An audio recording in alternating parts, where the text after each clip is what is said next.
So I would like to introduce our next presenter, Andrea Galinski. Andrea is an assistant scholar at the School of Landscape Architecture and Planning at the University of Florida. We dropped the S, not the University of South Florida, the University of Florida in Gainesville. She's also a research affiliate at the Shimberg Center of Affordable Housing, and she'll be presenting on us in the interface of historic preservation, affordable housing, and climate resiliency. So thank you, Andrea, for joining us today. Thank you. Thank you, everyone. Can you all hear me all right? I'm really happy to be here today. Much like the first presentation we had, we're looking at a number of kind of hot topics today, but we're really kind of shifting in scale from sort of more granular issues to kind of broader issues facing, frankly, our city, our county, our state, and, across the U.S. And so I am a research affiliate with the Shimberg Center for Housing Studies, and the center has been around for about 25, 30 years, and our focus is really on providing data and research support for advancing affordable housing across the state. And I'm sure, how many of you are engaged in housing issues or affordable housing issues at all? A few. And how many of you all are engaged in like flood hazard mitigation, adaptation, resiliency? So I think a lot of you are familiar with the kind of interconnections here, but one kind of brief quote I liked in terms of the relationship in part between affordable housing and some types of historic preservation was a quote, "Vacant upper floors are arguably the greatest housing opportunity we have, hiding in plain sight." And that kind of speaks to the benefits that historic preservation, adaptive reuse can have in meeting our challenges with affordable housing. I think this is also another really famous quote that I'm sure many of you are familiar with. The greenest building is one that already exists. And this ties historic preservation into our desires about sustainability, reducing our carbon footprint by not, necessarily always building more buildings, but trying to preserve what we have. And that, lastly, I also really liked this quote from a preservationist in Montana. There is a crisis in our climate. If we don't connect to the most fundamental thing in the world, then we are irrelevant. And so I think this just starts to speak to some of the energy and the momentum and the recognition of kind of the broad challenges that we are facing as a society. And so today, what I'd really like to just kind of have start an open conversation around is this juncture between historic preservation, affordable housing, and climate change. And so in order to just kind of start to bring these topics into conversation, I wanted to share a project that the Shimberg Center had been working on in the broader Pinellas County area, really looking at how do we start to better understand kind of the ways in which our plans and policies can take into consideration sort of multiple goals, multiple values, and ensure that all of our various planning documents start to communicate and become in alignment. And so what we did was what we wanted to do was to determine how our housing planning documents started to integrate issues around flood hazards, both current flood hazards and future flood hazards. And so we utilized a sort of technical process to review these plans and policies and score them and try to assess how they were increasing or decreasing flood vulnerability. And this was a partnership with the UF-Shimberg Center, the Levin College of Law, the School of Landscape Architecture and Urban and Regional Planning, as well as Florida Sea Grant. And it was funded through Sea Grant's Applied Research Grants program. And so this methodology was not developed by us. We adopted it from a group out of Texas A&M. We utilized the Plan Integration for Resilience scorecard method. And this is a process that has been applied to many types of planning documents because I think maybe many of us are familiar with how different planning documents have different goals, different things they focus on.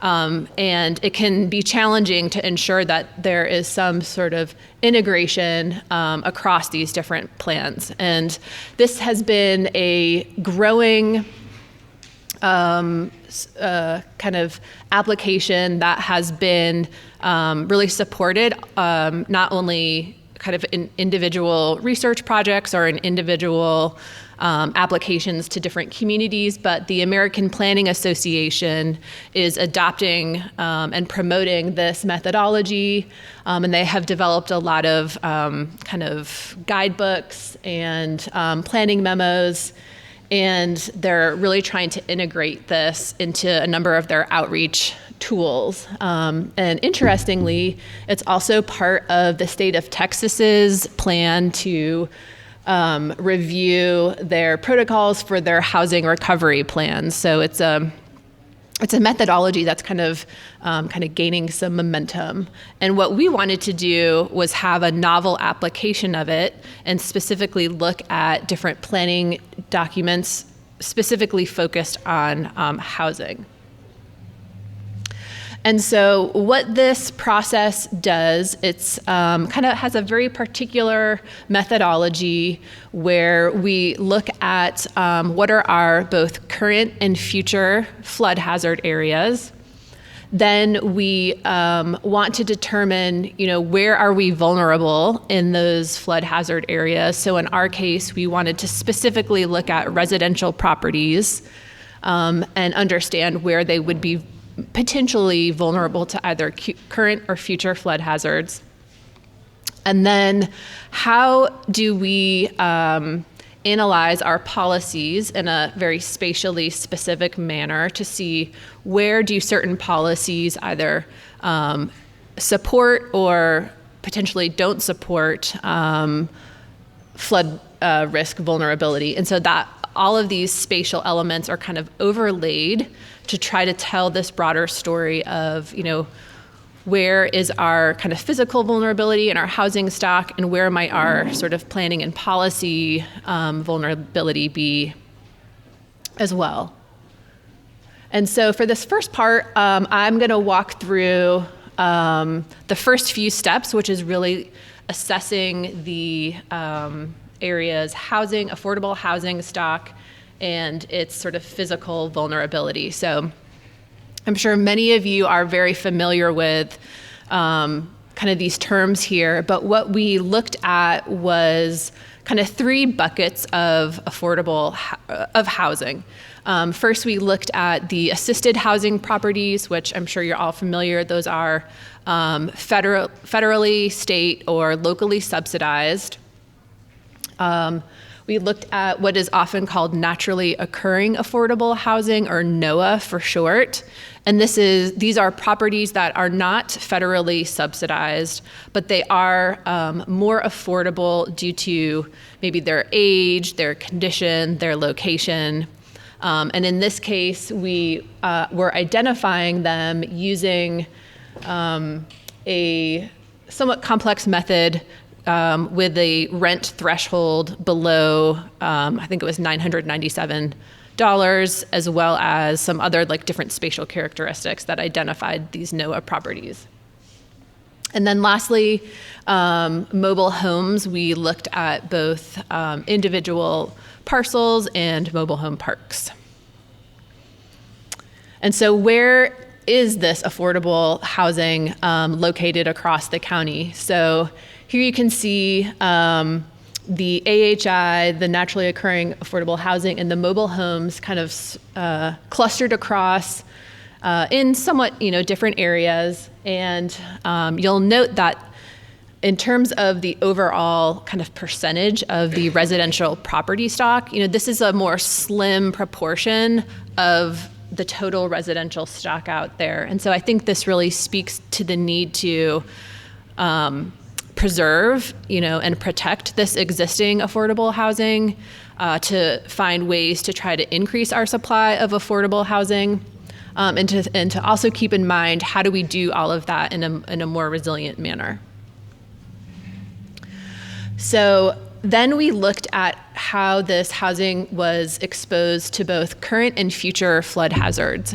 And this is flood hazard data that was obtained from the county's vulnerability assessment in part, and it included the 100-year floodplain, 500-year floodplain, and then for the sea level rise, king tide, and 100-year storm surge event, we had those flood hazard layers plus sea level rise. So we had those layers at 2040 and 2070, which meets kind of the state's vulnerability assessment planning requirements. And those sea level rise scenarios utilized the NOAA 2017 intermediate high projections. So what you'll notice is that, for the flood hazard layers, there are essentially 6 flood hazard layers available for any given time period, be it 2020, 2040, or 2070. And so as we see how these flood hazard layers start to overlap, we wanted to develop a very simple index. Basically, each flood hazard layer was given a score of 1. And as you overlaid kind of more and more flood hazard layers, the residential parcels were given a flood hazard score up to 6. So for example, here we could see, hopefully this is coming through with the glare on the screen, that we're seeing the residential parcels at current date, which are exposed to just 1 flood hazard. And then here we click to 2, 1 and 2, 1 to 3, 1 to 4, 1 to 5, and then 1 to 6. And now we click to 2040, which includes those sea level rise influenced hazards. And this one can be a little harder to see, but you can kind of, and I circled it, you can kind of see where this like speckling starts to increase. And then we flip to 2070. And again, this starts to be a little more kind of subtle, but I've circled some of the areas that start to change.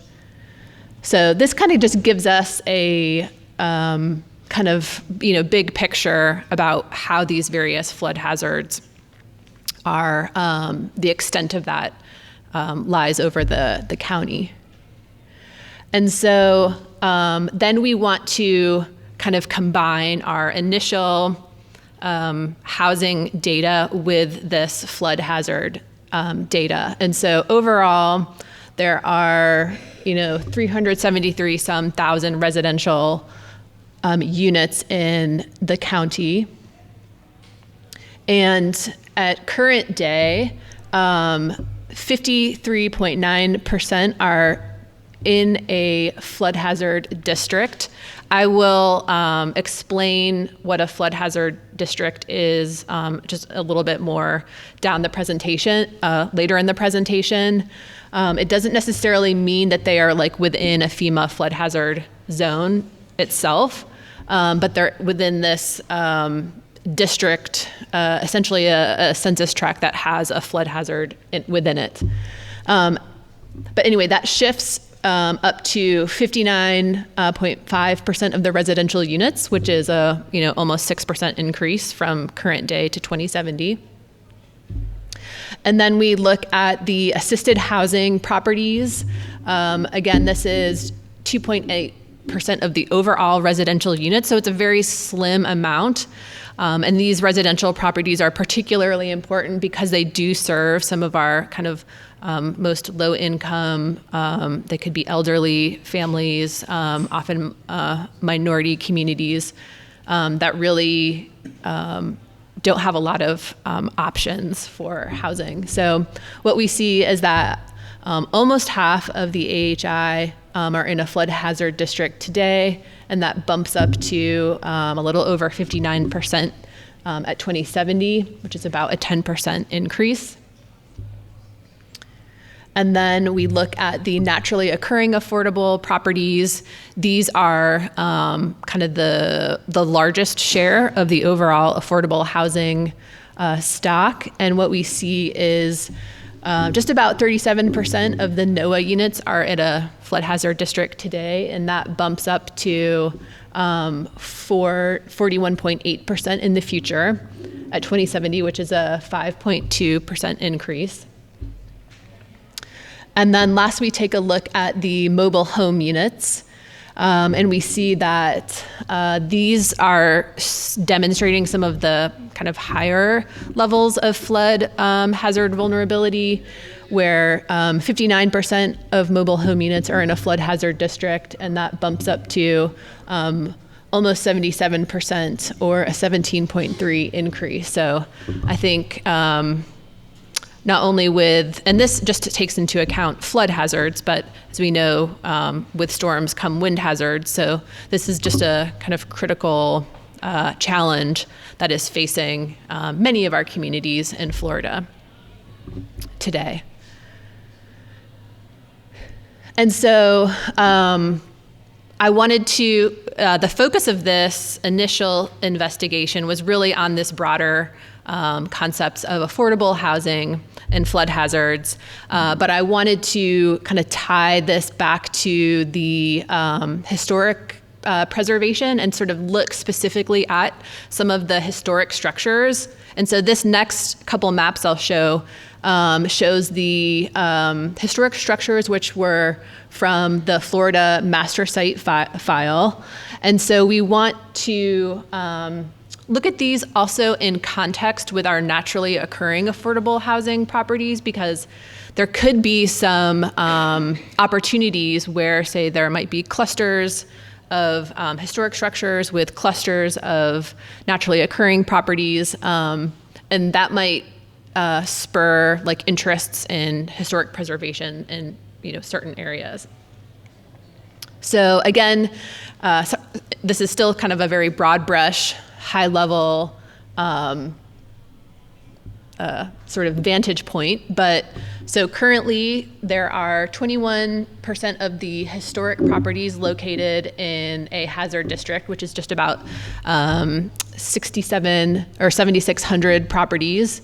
And that this just kind of modestly increases to 22.2% in 2040. And on these maps, you can see where there are clusters of the naturally occurring affordable housing properties exposed to flood hazards in yellow, as well as the residential historical structures exposed to flood hazards in orange. And so I'm going to flip to 2070, and you'll kind of see a few of these black dots pop into the yellow and orange colors. So that flood hazard risk increases slightly to just under 29%, or roughly 7.8% increase from 2018 to 2070.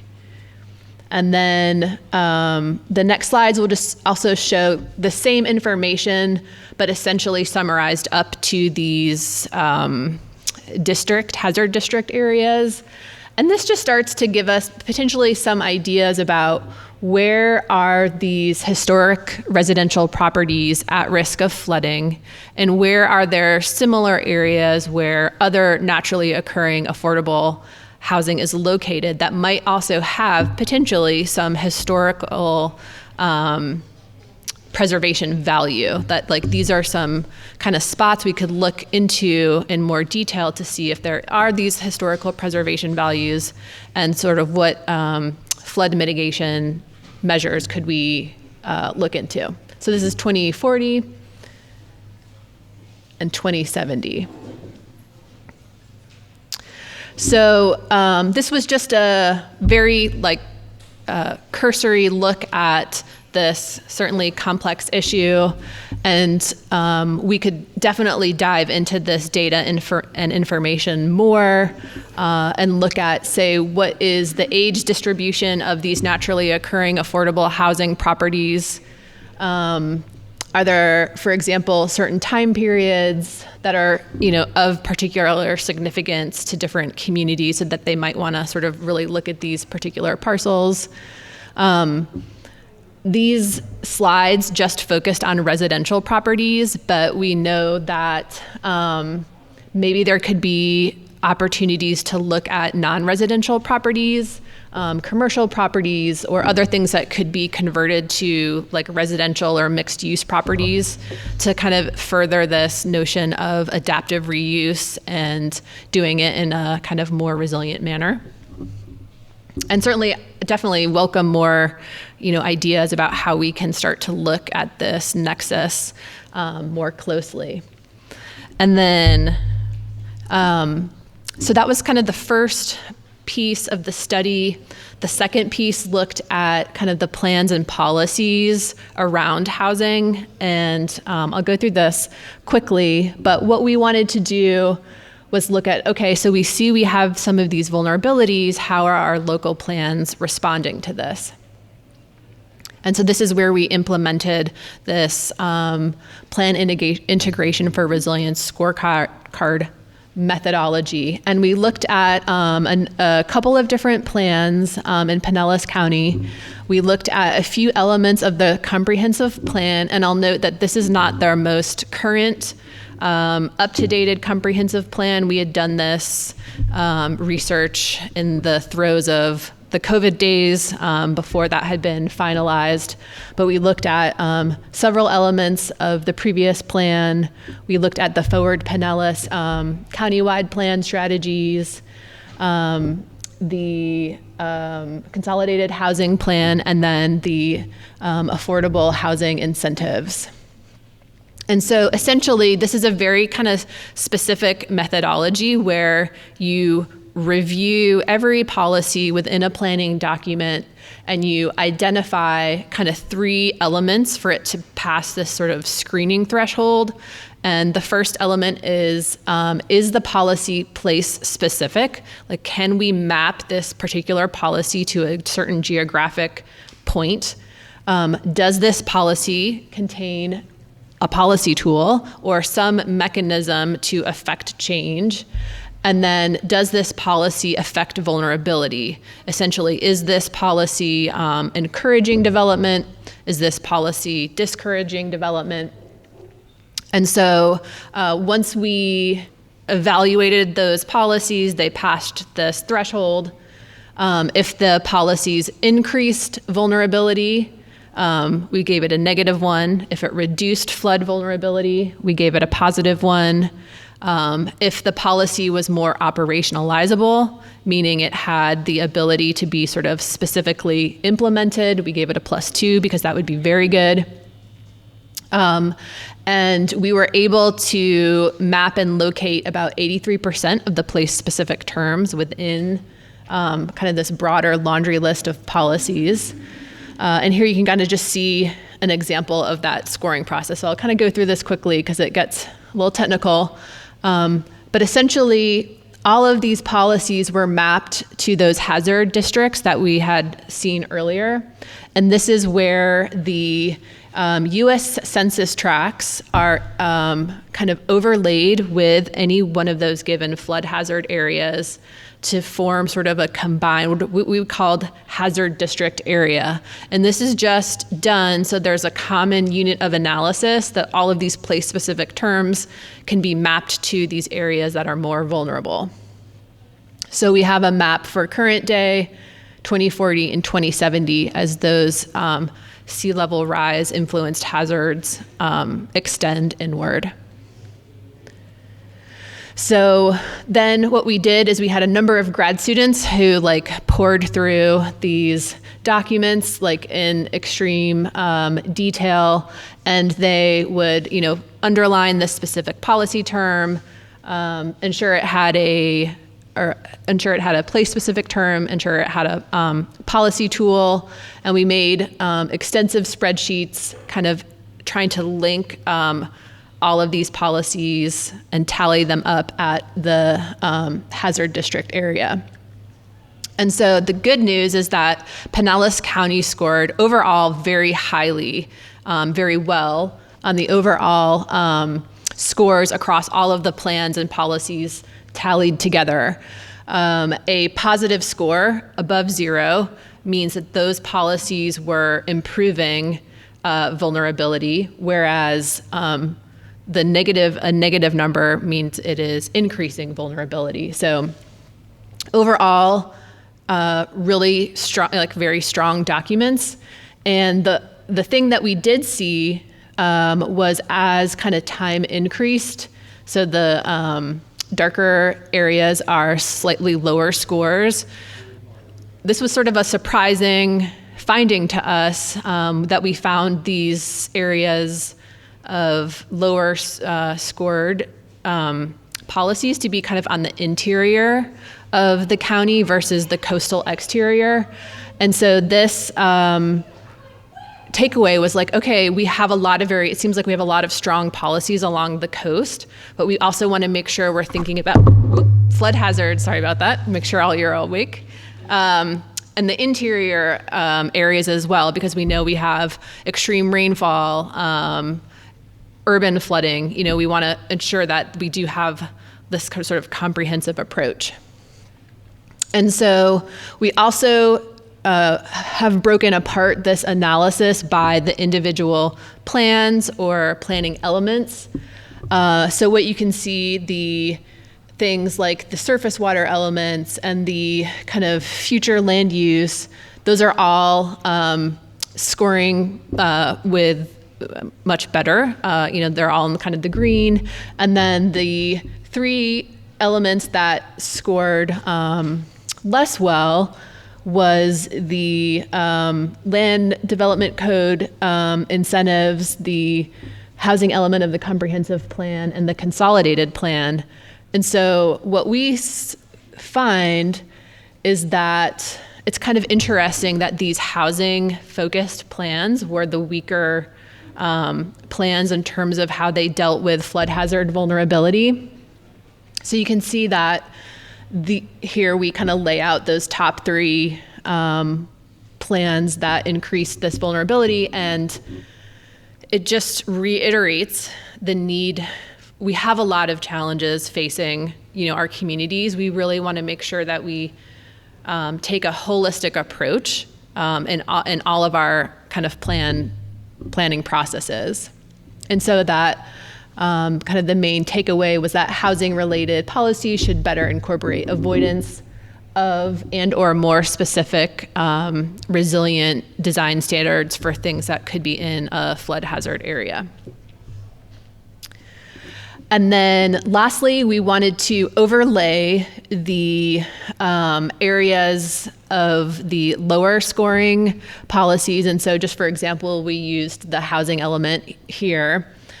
So areas that scored below 0, so that would be a negative score. And then where are our kind of clusters of housing? And so we've broken apart the NOAA, the assisted housing, and the mobile homes by quartile. So what we've highlighted are the areas of, in purple, kind of the top 25% bracket and the top 50% bracket of where these affordable housing units are located against our lower scoring district areas. So what you can see is that I kind of just circled these potential like hotspots or areas where there are more units at risk, as well as policies that affect that area that could be made potentially stronger or better reflect the flood hazards occurring in this area. And then, again, we still want to keep this comprehensive approach. And so this is just showing the previous map of where those residential historic properties are. And you can see there are some, areas that these maps have in common. So it's, again, we're just trying to kind of take kind of multiple perspectives into account as we develop our, housing plans and our flood hazard mitigation plans. And so, how do we, I think kind of the big takeaways for future research, because this project didn't really focus on historical preservation specifically, but how can we better integrate housing, historic preservation, and climate resilience? What are the best practices out there? Of course, funding is like a, large part of that too. What are the funding models out there? And just to kind of summarize everything again, some of the main elements that we took away is that we want to keep in mind both coastal flood hazards as well as inland flooding. And it's important to really think about integrating flood hazards in our housing planning generally, since those elements were the kind of lower scoring ones. We also had kind of a number of like general and more specific policy recommendations of, how do we think about existing development, new development, and all of this information is located at a kind of web app where you can click on these hazard district areas and you can see the plan score that led to how this district was color coded, and then you can click on a spreadsheet to see like how were those specific policies scored that led to this kind of tally. So we thought was one of our kind of innovative elements of the project in comparison to some past work that had been done that was not digitized, but we wanted to make sure that you could sort of easily click from a certain geography back to the plans and policies that kind of underlied how it was ranked. Then we certainly have like quite a few resources at the Shimberg Center. We have a spatial data portal where we have lots of more spatially oriented maps about flood hazard impacts in different communities, impacts of Hurricane Ian, a number of topics.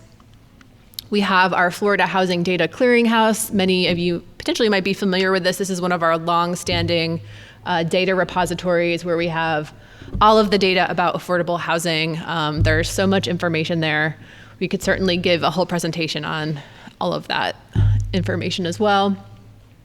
And then I wanted to close with just sharing a couple of resources that I thought were particularly pertinent to this focus on a nexus around historic preservation, affordable housing, and climate change. And I'm sure probably many of you are familiar with Main Street America, and they have a guidebook specifically on housing. And then they've also partnered with the National Park Service to really look at community disaster preparedness and resiliency. And so I thought that this was just kind of a great national example of how people are really trying to tackle these integrated issues. And then there is also a Preservation Priorities Task Force, which is a collaboration between the National Trust and National Preservation Partnership Network.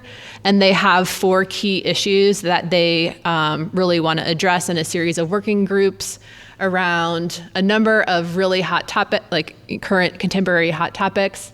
And I just thought it was also very interesting that, these are, again, looking at climate change and resiliency, affordable housing, and of course, equity that should underlie all of these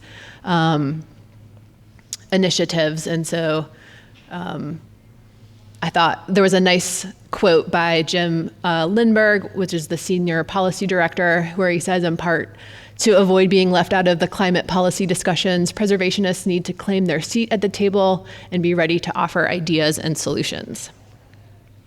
And then lastly, I also really liked this quote, historic preservation can be seen as an enterprise of ideas, methods, institutions, and practices that must reorient towards a new horizon, one in which equity and sustainability become critical guideposts for policy evolution.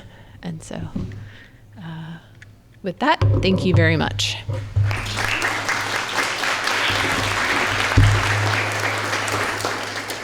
And I think we have about 5 to 7 minutes if anyone has any questions. I know it was a lot of maps, a lot of data. You talked about overall Pinellas County. Did you also look at, I mean, we have like over 20 communities here, St. Pete, Clearwater, et cetera. Did you look at their plans also, or just the overall Pinellas plan? So we looked at the overall Pinellas county plans, and we have another, if you go to our spatial data center, we have 2 apps, one for Pinellas County and one for the city of St. Petersburg, but we didn't look at all of the incorporated areas. Do you have even just a ballpark idea of how we fared as far as like our housing, environmental sustainability compared to other counties and areas in Florida? I don't necessarily have a good answer to that, but I do think that the city of St. Petersburg and Pinellas County, just from a very broad brush understanding, I think you are doing a lot of really great work.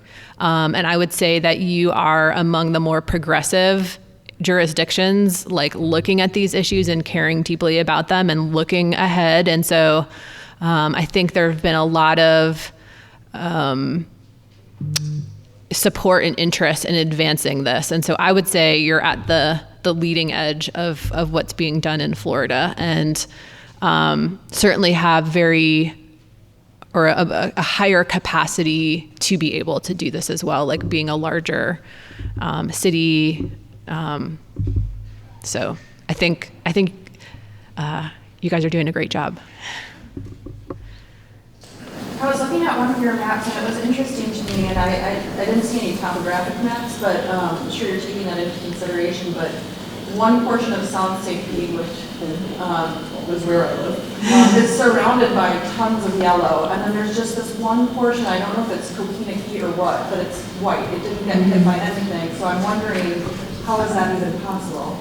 Right. So you can, I would encourage you, if you want, and these are kind of zoomed out, it's hard to like really see, go there and check out the web app and like zoom in. And so I would say that it likely is the topographic variation because that in part is like baked into the different flood hazard layers. And so just kind of another disclaimer, this assessment does not include like your home's like actual like first floor elevation or like kind of that like finer grained level of detail you would need for like a true sort of flood hazard, flood risk assessment.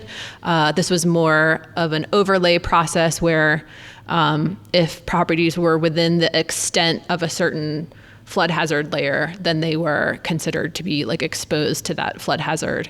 And so the extent of those flood hazards would be like that modeling process would have taken into consideration those topographic variations. And so it just may be that maybe you're on high ground. Any other questions? Yeah.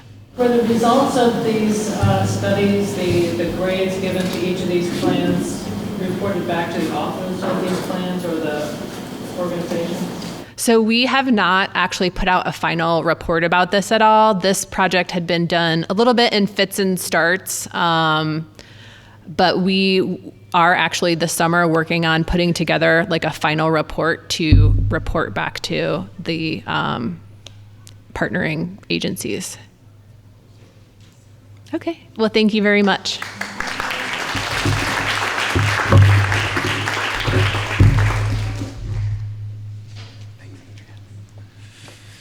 All right, that does it for this presentation. We will reconvene in this gallery at 12:30 for our next presentation, which is Melissa Wiley from the Florida Trust for Historic Preservation. She's the CEO, and she will tell us about the latest initiatives through the Florida Trust and what happened at the Florida Legislature as it relates to historic preservation. And so thank you so much for coming. And again, our vendors in the gallery, they'd love to talk to you, so please visit them. Thank you.